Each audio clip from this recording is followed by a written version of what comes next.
Well, hello. It is good to see you. It is good to see you.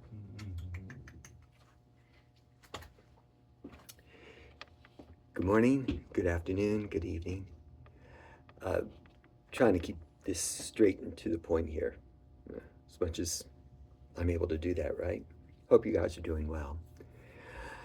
In our current era, many people are outraged by wrong things while remaining indifferent to the genuine injustices happening around them.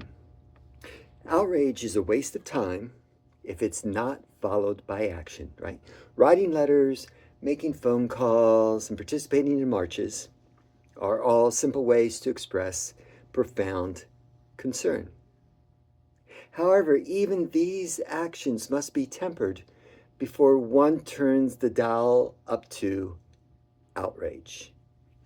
Some foundational work needs to be done. First, got to be well informed with accurate information rather than relying on dubious social media posts. During the last legislative year in Texas, a bill was proposed in the House of Representatives to forbid the placement of litter boxes in public school classrooms, as if the kids were, acting like animals and needing to use the litter box, and that was being permitted. As far as I could tell, only one representative, James Tallarico, spoke in opposition. And he asked the bill's proposer one simple question. Can you name one classroom in one school in one district in Texas that has put a litter box in the classroom? The representative who proposed the bill responded in the negative. Tallarico followed up with the concise response. You are proposing a legislative action without any knowledge that such a practice or problem even exists. So much for wrong-headed outrage. I've seen this type of ignorance weaponized frequently in and across this nation of ours. A few years ago, ignorance was weaponized against the critical race theory that was being taught in public schools. Outraged parents stormed, school board meetings, demanding that their districts stop teaching CRT. There was only one problem. How do you stop teaching something you never taught in the first place? The outrage was directed at a theory that primarily was taught in law school, a semester-long class designed to acquaint future lawyers with the framework. More recently, Republican leadership has been in an uproar over the supposed threat of Sharia law looming over Texas. Folks, it's another paper tiger, okay, designed to keep voters in a state of rage. Texas is a multi-ethnic culture.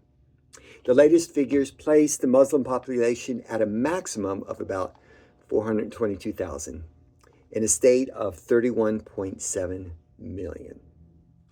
There is no real evidence that Muslim neighborhoods anywhere in the nation, and certainly not in Texas, are attempting to enforce Sharia law.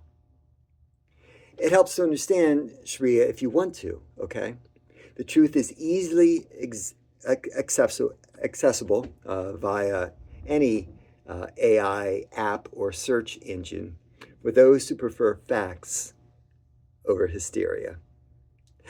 The problem with manufactured outrage over political lies is that it accomplishes exactly what the politicians intend.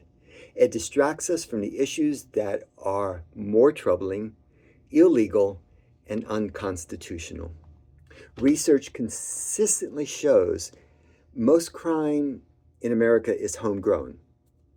Immigrants often pay more in taxes than they receive in social services, and most undocumented Immigrants are ineligible for Medicaid or federal assistance. For example, the massive Medicaid scam in Minnesota was planned and executed by U.S. citizen Amy Bach, the head of an organization called Feeding Our Future. Currently, we face a political landscape, okay, where a convicted felon and those mentioned in the Epstein files, which involve child trafficking and money laundering, occupy today the center of power. When